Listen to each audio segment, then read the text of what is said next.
তার প্রতি হামলা যারা চালিয়েছে, আমি পুলিশ প্রশাসন সকলের কাছেই আমি অনুরোধ করব যেন দ্রুত আরও বাকি যারা আসামিরা জড়িত আছে,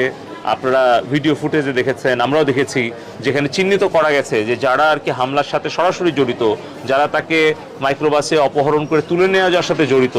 এবং তাদের পেছনে কারা আছে, তাদেরকে যেন দ্রুত গ্রেফতার করে কঠোর আইনগত ব্যবস্থা গ্রহণ করা হয়। পাশাপাশি আমি উপজেলা আওয়ামী লীগের সভাপতি, সাধারণ সম্পাদকের সাথেও আমি এসে হাসপাতালে আসার আগে কথা বলেছি যে আমাদের আওয়ামী লীগের উপজেলা বা পৌর শাখার যদি কেউ জড়িত থেকে থাকে, তাদের বিরুদ্ধে আওয়ামী লীগ যেন